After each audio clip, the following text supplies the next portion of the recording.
یو مسافر صحرا کې په یو شپون باندې تیرېدو پوښتنه یې ځینې وکړه چې اوه شپنه وروره او بادي چېرته ده؟ وایي هغې ورته وویل چې په دې تپه باندې وخېژه، هلته به او بادي در ښکاره سي. هغه سړی لاړ، هغه تپې ته وخوت، کوم او بادي یې ونه لیدله، صرف قبرستانونه وو. بېرته راغی، له هغه شپونکي یې پوښتنه وکړه چې ما خو له تا د او بادي پوښتنه کړې وه او د قبرونو پوښتنه مې نه وه در چې کړې. هغه هلک ورته وویل چې ټول هغه څوک چې په اوبادیو کې اوسېږي هغوی اخیر هم دلته راځي او په دې ځای کې آباده کېږي او له دې ځایه هېڅوک بېرته اوبادي ته نه ځي. دا وروستنی او آخري ټاټوبی ده، دلته آخرت ده. له یو پرهېزګاره سړي چا پوښتنه وکړه چې یو ښه نصیحت راته وکړه. هغه ورته وویل چې د مړو په کوڅو کې ګورئ، د مړو په محلو کې وګوره، دا بهترین نصیحت ده. امیر المؤمنین علي بن ابي طالب رضی الله تعالی عنه له خپلو ځینو ملګرو سره قبرستان ته لاړ.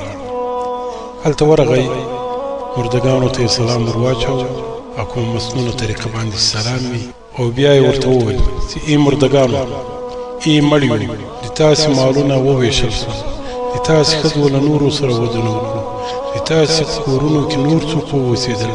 دا د تاسې د پسماندګانو په هکله باندې زموږ حالات دي، هغه څه چې موږ پرې خبرې وو. اوس تاسې خپل حال راکړئ، د تاسې څه حال ده؟ بیا یې تر سترګو اوښکې وبهېدلې او خپلې اوښکې یې پاکې کړې او خپلو ملګرو ته یې وکتل او ورته ویې ویل د ما دې په الله تعالی قسم وي، که داسې وایي چې الله تعالی خوښه وایي چې دوی له موږ سره خبرې وکړي، خامخا به دې خلکو موږ ته دا ویلي وو چې د مؤمن لپاره غوره سوری په دې ځای کې تقوا او له الله تعالی څخه ویره او د هغه له حرامو کارونو څخه د ځان ساتل. یوه جنازه په بله پسې، یو مرګ په بل مرګ پسې، یو مړی په بل مړي پسې. د مرګ خبرونه داسې راځي لکه تندرونه. پلانی د موټر په ټکر کې مړ شو، بل په ناروغي مړ شو، یو بل په لاره روغ رمټ روان و، راولوېدو.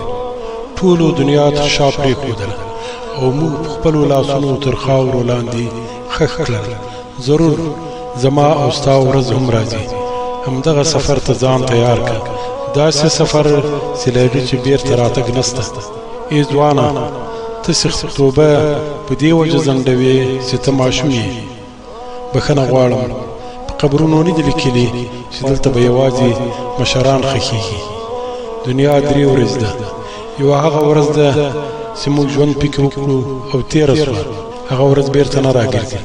یوه همدغه ورځ ده چې زموږ په لاس کې ده، دا هم دوام نه لري او له لمر پرېوتو سره به ختمه سي. او یو سبا ورځ ده، نه ده معلومه چې موږ به چېرته یو. روغبړ ورسره وکړه، ویې بښه، خیرات وکړه، زه او ته او دوی او موږ ټول له دې دنیا کډه کړو.